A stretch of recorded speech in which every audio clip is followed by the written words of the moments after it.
જય કુખારમાં મેલડી તમારા જીવનમાં પડતી તકલીફોનું મુખ્ય કારણ તમારા ખોટા કર્મો તે વાત ઉપર ખુખારમાં મેલડીએ શું પ્રવચન આપ્યું તે આપણે આ ભાગ 2 માં જોશું. છેલ્લો ભાગ છે એટલે વિડીયોના કમેન્ટમાં જય માતાજી લખવાનું ના ભૂલતા. જય કુખારમાં મેલડી. છેલ્લે કદાચ બધું તમને લો હું કહું છું, તમે એમ કહો મારી ભક્તિ કરી પણ જ્ઞાન નહીં, અમને સમજ નહીં, અમારે અમે એવી તાકાત નહીં, માં બહુ આળસ આવસ, બહુ ખતરનાક આળસ આવસ, માં અમારું મન ચંચળ છે, માં જેટલું વિચારોનો રોકવા કરીએ છીએ ને એટલો વધાર થાય છે.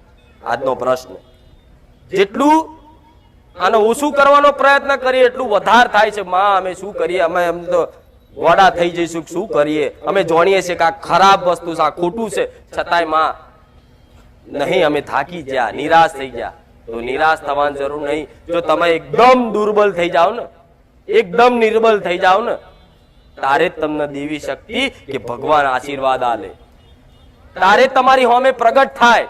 પણ તમે તમારા જ્ઞાનનું બળ લઈને જાઓ કે હું આટલો જબરો જ્ઞાની છું, તો ભગવાન એમ કે તું તારા અધુ જ્ઞાન લે અને આ જ્ઞાનનો મોટો ફુગ્ગો ફૂલીને જગતમાં ફર. જો લગીન તારી વસ્તુ પર જે તે શરીરનું અભિમાન નહીં રહે, ભગવાન આ મારું નહીં, આ તમારું, તારે દેવી શક્તિ ભગવાન આવે સાક્ષાત ને તમને એના શરણે લઈ લે ને. અને એના શરણ અમે જાય પછી તો આ બધું સૃષ્ટિ આખી કોની બનાવેલી છે? ભગવાનની જ ને, એની માયાથી જ છે ને.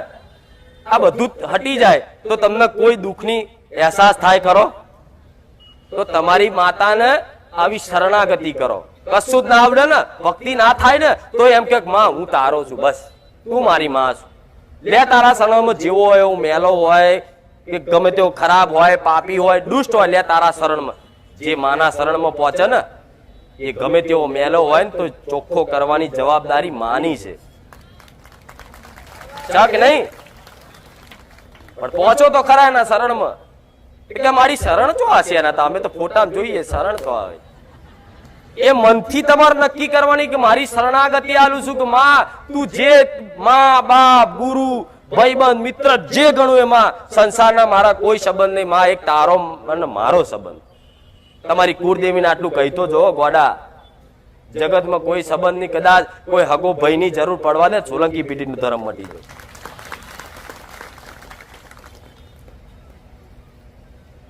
આ બધું વાપરેલું છે તમે. ભગવાનની શરણ જતા બધું સારું થઈ જશે. તો કે ભગવાન કે બેઠા બેઠા થોડી ખવડાવશે, આપણે કોમ ધંધો તો કરવો જ પડશે ને. એવી કોમ ધંધો કરો, પણ કરો બધું, પણ મંચો રાખો ભગવાન માતાજીના નામમાં. દીકરીઓ રસોઈ બનાવો, દાળ ભાત બનાવો, રોટલી બનાવો, શાક બનાવો, અને મન મારા ખુખાર મેલડીમાં રામ માળી રામ રામ. હું એવું કઉ છું, કદાચ શાક બનાવતો બીજે ધોન હોય ને તો કદાચ શાકમાં મીઠું વધારે પડી જાય, મરચું વધારે પડી જાય. પણ હું માતા, હું ધર્મ એવી વસ્તુ છું કે તમે કામ કરતા હોય મન મારા હોય ને તો મીઠું ના પડવા દો. આવું મેલડી કહું. એવી દીકરાઓ નોકરી ધંધો કરતા હોય, કોઈ સાધન ચલાવતા હોય, ગાડી ચલાવતા હોય, અને મન કદાચ કોમ એનું કરતો જ હોય, કોમ્પ્યુટર ચલાવતો હોય તો કોમ્પ્યુટર, કોઈ મજૂરી કરતો હોય તો મજૂરી કરતા કરતા મન કદાચ મારામ રાખે ને તો હું એવું કઉ છું એનું કોમ ના બગાડવા દઉં. તો ખાલી તન તમારું સંસારમાં રાખવાનું, મંચો રાખવાનું, ભગવાનના માતાજીના રાખવાનું છે ને. આ અસલ ભક્તિ છે. પણ તમે તો બધા ભક્તિ કરો છો, ચોથી કરો, હાથથી કરો છો, તનથી કરો છો. દીવો કર્યો, અગરબત્તી કરી, આ કર્યું, નિવેદ ધરાયું, આ તો હાથથી થયું ને. પણ અસલ ભક્તિ ચોથી તમારું મન કરે. હાથથી કરેલી ભક્તિ પહોંચશે ખરી એના શરણમાં? તો તમે વિચારો, તમારા આત્માને સવાલ કરો કે અમે મનથી કરીએ છીએ કે તનથી કરીએ છીએ? તરત જવાબ આવશે અમે તો ખાલી હાથથી જ દીવાબત્તી કરીએ છીએ, માં મન નહીં લાગતું. હા, શું ખોટું? તો મન લાગે ને એના માટેના પ્રયાસો કરજો કે માં તારા નામમાં મન લાગી જાય. બસ આટલું કરવાથી હું એવું કઉ છું, આ ભૂવા બુવા બધું ફરવાનું ભૂલવાડ દે છે. હું મેલડી સુખ ના બતાવું ગોળા મન આવીને કદાચ કહેજો જાહેરમાં કે માં તું બોલતી ને અમે તારા કયાનું બધું પાલન કર્યું, માં અમે આજ બહુ દુઃખી છે, એવો એક વ્યક્તિ નહીં મળે. ગેરંટી વાળી વાત કરું છું. તમે કહેતા હોય તો સિક્કા લાખું સ્ટેમ્પ પેપરના લોમ સ્ટેમ્પ મારીને કહું લે બોલ, હું બોલતી હતી ને, હવે મને બતાડ આમાંથી શેદ આગું પાછું થયું હોય. ના થાય ગોડા, મારો રોમ મારી જોડે બેઠો છે, કોઈ દાડ ખોટું ના બોલવું. મેરે અને કોઈ દા ખોટું શીખવાડ્યું નહીં. હું મેલડી મારે તો તમારી માતાઓના શરણમાં લઈ જવા છે. બસ તમે એના શરણ સુધી પહોંચી જાઓ. મામેકમ શરણમ વ્રજ એવું કહેવા પડ્યું છે ને સંસ્કૃતમાં, એવું કે બસ બધું મૂકીને મારા શરણમાં આવી જાઓ, હું બધા પાપોથી મુક્ત કરી દઈશ. કૃષ્ણ ભગવાને આવું કીધું છે ને, તો કૃષ્ણ એ જ તમારી મહાકાળી છે. રોમ એ જ તમારી મહાકાળી છે. મારા રોમના અંશમાંથી દરેક દેવી શક્તિ ઉત્પન્ન થઈ છે. તો કૃષ્ણ તમારી માં છે, રોમય તમારી માં છે, શંકર તમારી માં છે. પરિસ્થિતિ ખરાબ થાય છે ને એમ તમારા સંબંધો તૂટતા જાય છે. તો સમજી લો તમારે સંબંધ તૂટી જ ગયા છે તાર સ કોઈના બતાવો મન કોઈ ખાલી નોમના જ હશે તો બધાના આવી સંબંધો તૂટી જ ગયા છે. ખાલી નોમના રહ્યા છે કે આ મારા કાકા છે ને, મારો મોટો ભાઈ છે ને, મારા માં છે ને, મારે હાહુ છે ને, ખાલી નોમનું જ રહ્યું છે ને. તો આ બધા સંબંધો તૂટી જાય તો સમજી લો કે તમારો સંબંધ તમારી માં જોડે બંધાવા તૈયાર છે. બસ વચ્ચે આ થોડું ઘણો મેલ છે ને એ ધોઈ નાખો એટલે સાક્ષાત તમારી માં દેખાઈ જશે. હું મેલડી આવું છું. ખરેખર હું કહું છું, વિશ્વાસ રાખો મારી વાત પર. નહીં જુઠ્ઠું બોલું, નહીં જુઠ્ઠું બોલું. તમે રાત દાડો ગમે તેની હાથર ગમે તેટલું કરીને તૂટીને મરી જશો ને, આજના મનુષ્ય કાળા માથાના માનવી તમે 1000 કોમ હારા કર્યા છે એના હાથર. કેટલા? 1000. પણ એક કાર્ય કદાચ ભૂલથી તમારું ખોટું થઈ ગયું ને એના વિશે 1000 ભૂલી જશે અને એકના જ અવગુણ કરશે. આવું મેલડી કહું. તારે તમને ખૂબ દુઃખ થાય કે આટલું બધું મેં એની હાથર કર્યું, આખી જિંદગી તૂટીને 4 થઈ ગયો, પણ છેલ્લે મને આવું કીધું. થાય છે ને, અને અનુભવ હશે જ બધાના વાત. તો દેવ આવું નહીં કે, મારા જેવી મેલડી આવું નહીં કે કોઈ દાડો કે દીકરા તારા માટે આટલું બધું મેં કર્યું, તે મને આટલી વાતમાં આટલું કહી દીધું. હું માં છું, એ દીકરો બોલી જાય ને ભૂલથી તો એ ખંચેરી ખોરે લઈ લે, નામ કુળનો દીવો. તો આ તમારો સમય પાક્યો છે. ભલે ઉંમર 60-70 થઈ જઈએ કોકની, કોકના 40 વટી જ્યાં હોય. 40 વટ એટલે ઘડપણ અવસ્થા ચાલુ થાય, ખબર છે ને? આમ રોજ કાચમાં જો એક ધોરો બાલ આવ્યો કે તારો બીજો આવ્યો કે દાઢી ભાઈ ચાલુ થયા હવે તો તું એવો ને એવો રહ્યો ને ગયડો થયો હવે તો એ માથામાં દાય મારશે, કારાવાર કરશે, જવાન દેખાવા. પણ એની જવાની જઈ રહી, બાળપણ જતુરી ખબર પડી, જવાની આવી, જવાની હા હા હા આમ એવા હીરો જેવા રહ્યા, આજ વિલન જેવા નહીં રહ્યા.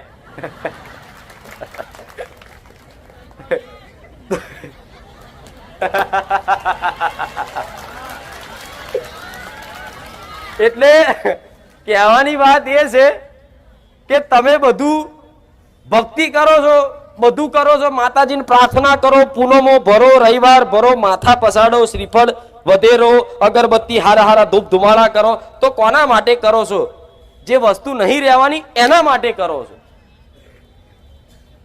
આ ગહેરાઈની વાત, આધ્યાત્મિકતાની વાત છે. જે વસ્તુ નહીં રહેવાની એના માટે. અમુક કોઈ દીકરો હોય 35-40 વર્ષ ત્યાં બાલ ખરતા હોય કે માડી મને ટાલ પડવાય, બાલ ના રાખે. હું કહું લે આશીર્વાદ, ત્યાં રવિવાર ભર્યા છે, લે આલું છું આશીર્વાદ, તારા બાલ નહીં ખરે, જા. હજુ કોઈ દીકરી કરે તો બરોબર, એની શોભા છે. તમે મને હસાવો છો. 5 રવિવાર 11 રવિવાર પરિશ્રમ કર્યું, હેડ તો આવ્યો છે બારેજાથી અહીં, અને માગી માગીને કે મારી આ બાલ ખરે બંધ કરી દે. હું કહે લે હારા માગી માગીને આટલું માગ્યું, લે તાર આશીર્વાદ આલ્યા એટલે 2-5 વર્ષ બાલ ખરતા બંધ. પણ જેમ જેમ સમય જશે, પરિવર્તન થશે, એમ એમ ઉંમરની અવસ્થામાં જશે, એમને એના બાલ ખરવાના જ ને, એનું શરીર ધીરે ધીરે ધીરે નષ્ટ તો થવાનું જ. એમ નષ્ટ થતા થતા થતા ગળપણ થઈ જાય, ગયડો થઈ જાય, માણસ મરી જાય, મૃત્યુ આવે ને બધાનું આવવાનું છે કે નહીં? કોઈ અમર થઈને આવ્યા છો કોઈ હોય તો કેજે, હું એવોર્ડ આલું એમ નહીં ને. પણ તોય તે મૃત્યુની વાત કરું એટલે આહા મારી આવી ચમ વાત કરો છો તમે? કોક મરી ગયું હોય અને એમની સોસાયટી ફરિયાદથી કદાચ કોઈને નનોમી લઈને નીકળે ને તો આમ જોઈને આમ ફરી જાય કે હા બીક લાગે, પેલા મરી ગયા ક્યાં, પેલા મરી ગયા. ચમ બીક ચમ લાગે છે તમને? તમને ખબર છે કે આ જવાનું છેક દાડો તો ચમ બીક લાગે? ચમ એ બીક તમને નહીં લાગતી? તમારી આત્માથી અંદર બીક બીવો છે કે તે આખી જિંદગી ભજન ભક્તિ કરી નહીં ને એટલે મારું શું થશે, તમારું નહીં. તમે તમારી આત્મા અલગ વસ્તુ છે. માણસ મરી જાય એટલે શું કે પેલા ભાઈ નટુભાઈ જતા રહ્યા, તો નટુભાઈ તો અહીં પડ્યા છે, જયું કોણ? એવું જ કહો છો ને કે આપણા બાબુ દાદા મરી ગયા ક્યાં? તો બાબુ દાદા મરી ગયા તો આ બાબુ દાદા ના પડ્યા તો જયું કોણ? તો જતું રહ્યું ને કોક છે, એ તમારી અંદર બેઠેલું જીવ છે ને. તમને કોક એવું કે હાથ ઊંચો કરીને આ હાથ કોનો? તો કે મારો. નાક કોનું? કે મારું. ઓંખ કોની? તો કે મારું. તો તું કોણ છું? નહીં મળે જવાબ. મળશે કે મારું મન છે. આ બુદ્ધિ કોની? તો કે મારી બુદ્ધિ છે. તો તું કોણ છું? તો જવાબ બંધ થઈ જશે ને. તો તમારથી કોઈ વસ્તુ અંદર છે, પરમાત્માનો એક અંશ જીવ, એની તમારે કલ્યાણ માટે આ બધું કરવાનું છે. પણ તમે માગો છો મારા વાળ હરખા થઈ જાય, મારી બોડી થોડી વધી જાય, હું થોડો હારો દેખાતો થઈ જાઉં, આ બધું માગો છો. આ બધું નષ્ટ થઈ જવાનું છે, એક દાડો રહેવાનું છે. મરી જાય એટલે માણસ જોજો કે રામ નામ સત્ય હૈ એવું કે છે ને, તો એ મરેલી બોડીને સંભળાવે છે, તમે જ સંભળાવો છો કે રામ નામ સત્ય હૈ, એટલે બોડીને સંભળાવે છે કે રામ નામ જ સત્ય હતું. આ બધી મિથ્યા વસ્તુ પાછળ ભાગી અને લોભ કરી અને છેલ્લે જો હરગવાનો વારો આવ્યો પણ તારો ઉદ્ધાર ના થયો. થાય કે નહીં? રામ બોલો ગુજરાતીમાં કે રામ બોલો ભાઈ રામ એવું કે ને, આટલા શબ્દોમાં બીક લાગે માણસો. મારી હાય હાય મારી આવું ચમ કે તો સત્ય છે, રામ નામ જ સત્ય છે. આ બધી માયા ભગવાને એવી બનાવી છે. જો તો ખરા કોઈ કલા આ મોબાઈલ બનાવ્યો, આ કુલર બનાવ્યું, આ ગાદી બનાવી, તો ગાદી આમ કમ્પ્લીટ જો વ્યવસ્થિત કેવી છે, આમ બે બાજુ હાથ મુકાય, વ્યવસ્થિત બેહાય, ટેકો દેવાય એવું બનાવી ને, તો આનો કોઈ કારીગર તો હોય તારે બન્યું હશે ને. ખાલી લાકડું મેલ્યું અને બની જાય એવું બને? ખાલી લાકડું મેલ્યું હતું બેહાય ખરું? તો કારીગર હોવું જોઈએ ને. તો તમારું નાકની જગ્યાએ આલી, આંખની જગ્યાએ આલ્યું, કાનની જગ્યાએ, હમણાં નાક તમને માથે આલ્યું હોત તો આ શું ખોટું? મોઢું અહીં પેટમાં અહીં છાતી આલ્યું હોત તો અહીં કોરિયા નાખત, કેવું લાગત? પણ તો કોઈક બનાવવા કારીગર તો હોવો જોઈએ. તો એ કારીગર ભગવાન છે, ઓળખો એને. હું હજુ કહું છું, મોની જાઓ, વડાઓ મોની જાઓ. જેણે તમને બનાયા છે ને એને બહુ ચિંતા છે તમારી. પણ ભગવાન એવું કહે છે કે માતાજી એવું કહે છે કે દીકરો એક વખત મારા શરણે તો આવ, અને આવે છે તોય હું રોજ જોઉં છું કે રોજ મારા શરણે આવો છું. પણ આંખો બંધ કરીને કે માડી 4 દાડાથી ફોન નહીં આવે, ફોન લાવી દે ને. વડા માગીને આટલું. ભગવાનના મંદિરે જાય ને તો એવું કે ભગવાન રામ ભગવાન ધારો કે અયોધ્યા જાય અને અયોધ્યા જઈને હાથ જોડે ને પ્રાર્થના કરે તો શું કે ભગવાન આવતા વર્ષે ફરી એક વખત આવવાનો હુકમ કરજો અને આવતા વર્ષે હું મોંઘી ગાડી લઈને આવું. તો ભગવાન એવું કે આ ગાડીઓ ને બાડીઓ ને બધું બનાવનારો હું છું, તું ગોડા મને મૂકીને આ ગાડીઓ માંગેશ? એટલે આ રામ ભગવાન ને બધી તમારી મોનતા પૂરી કરે. જાઓ તમે મહારાજ. જો હું કોઈ ભગવાન થી મોટી નહીં, મારા ભગવાન છે. જેમ તમારા છે ને એવી રીતે મારા માતાના રામ છે. પણ કૃષ્ણ ભગવાનના પારે જઈને મોનતા મોનો તમે કે મારું કેન્સર મટાડી આવો, તો નહીં મટે. એકદમ મટશે કે મારો ઘરવાળો નહીં બોલાવતો કૃષ્ણ ભગવાન એવું કહો, નહીં થાય. જલ્દી થશે તો શું ભગવાન હોભરતા નહીં? પણ એ મારા જેવી માતા હોભરી લે છે. ચમ ભગવાને આવા નાના મોટા તમારા સાંસારિક કાર્યો કરવા માટે, તમારી મનની વાતો પૂરી કરવા માટે મારા જેવી દેવી શક્તિ દરેકના ઘેર આલી છે. પોતપોતાના માતાઓ પોતપોતાની વસ્તીને સંભાળજો. આ શું ખોટું? આલી છે ને બધાને ઘેર. ભગવાને આ વિચારીને જ આલ્યું કે પોતપોતાના ઘેર એક કુળદેવી આપી દો, બસ એની પૂજા પાઠ ને ભક્તિ કરે, પોતપોતાની રીતે એનું ફળ લે જે રીતે પોતાની ભક્તિ અનુસાર જે તે કરક. તો ઘેર માતા આલી હોય છતાંય તમે કૃષ્ણ ભગવાન જોડે જાઓ તો ભગવાન એવું કહે છે જા તારી કુળદેવી જોડે, મારા જોડે ના આવીશ. તારી કુળદેવી તારી પર કૃપા કરશે ને તારા મારા શરણ સુધી પહોંચી શકું. મને કર ભગવાનના શરણે જવું રમત વાત. તમારી માનવ સહકાર જોઈએ, જોઈએ ને. જોજો રામ ભગવાન ખુદ હતા તો રાવણને યુદ્ધ કરવાનું હતું ને, તારે દુર્ગાની ઉપાસના કરીને પ્રસન્ન કર્યા હતા. મન માતાને જ લો અને વરદાન લીધું. તો ભગવાન નહીં માતાજીની જરૂર પડે છે ને માતાજી નહીં ભગવાનની જરૂર છે. તો આવી રીતે નાની નાની વાતે માતાઓ તો હાલશે પ્રમાણ, પછી મોટું આવશે ને તાર નહીં કામ કરે ને તાર દુઃખી થશો. નાની વાત એટલે ખબર પડે તમને જેવી નાની વાતે બાઇક ની ચાલુ ના થતી કે હે મેલેડી ચાલુ કરી હાલ, તો મેલેડી તો બેલેન્સ પડ્યું છે તો હાલશે વાપરો, લે વાપર, લે ચાલુ કરી હાલ. પણ એમ ના વિચારે કે લાઈ 25 કિકો મારી લઉં અને થાકી જો ને હવે પછી એમ કે મારી હવે બહુ થાક લાગ્યો છે, હવે તારું નામ દઉં છું, મારું મેં મહેનત કરી લીધી માં, હવે મારાથી નહીં થાય માં, હવે તારા કરવાનું, તારે હું મેલેડી કરી હાલું. મહેનત કરો અને સફળતા ના મળે અને તમને એવું લાગે મેં ખૂબ મહેનત કરી છે, તારે મારા જેવી માતાને કહેવાય મેં મારી થતી મહેનત બધી જ કરી પણ હવે તારું કામ છે, તારે એ યોગ્ય કહેવાય. તમને માથું ચડતું હોય અને તો ઘેર જઈને ગોરી ખાઈ લેવાય. બિગ સેક્શન 500 છે કે કહેતા હોય તો ગોરીઓ લખ્યાલું, તમને લખ્યાલું એ ગોરી ખાઈ લેવાય, ગોરી ખાઈને પાણી પી લેવાય ને સારું થઈ જાય તો ભલે. અને કદાચ અઠવાડિયું 4 દાડા સલિંગ માથું ફાટી જતું હોય, દવા ખાવ અને છતાંય કદાચ ના મટતું હોય તારે એમ કે હે માં 4 દાડા થયા દવાઈ લાવ્યો માં પણ ફરક ના પડ્યો એટલે તને કીધું તો હું તમારું માથું દબાઈને ઉતારી આલું. પણ તમે તમારું પેલા જે હોય હું બધાને કહું છું, મારા સાનિધ્યમાં એવું નહીં કહેતી દવાખાના ના કરતા, ના દવાખાનું જવું પડે. અમુક તો કોઈને કેન્સર થયો ને ખાટલામાં પડ્યો ને હેડાતું ના બોલાતું ના એવો ઉચકીને લઈને આવે. એટલે અહીં મારા શું હોસ્પિટલ છે દાખલ કરીશ? આ શું ખોટું? મારી આશીર્વાદ આલે તો મારા આશીર્વાદ અહીં માથે હાથ મેળવવા જરૂર નહીં, છેટ્ટે ખૂણામાં બેઠો છે ને એને આમ હાથ ઊંચો કરો મારા આશીર્વાદ પડે, ફરક નહીં. તો આવું કરે આજના માણસો. એટલે બધાને એવું કહું છું કોઈ એવો દર્દી હોય ને એને હેરાન ના કરતા કે મારી સાનિધ્ય લઈ જઈએ. કોઈ તમારા ઘર પરિવારમાં કોઈ બીમાર હોય ને તો એના મારા સાનિધ્ય પરોણે લઈને નહીં અને એમને કે તમારા વતી તમે ઘેર બેઠા વિડીયો જુઓ અને માતાજી પ્રાર્થના કરો ને તમારા વતી અમે જઈને મોનતા રાખી છે ને મોનતા પૂરી કરીએ તો હું રાજી રહીશ. જાઓ, આ શું ખોટું? અમુક તો કે મારી એ કીધું કે આ દવા ચાલુ રાખીએ તો હું શું લે બંધ કર, તું તાર ખા.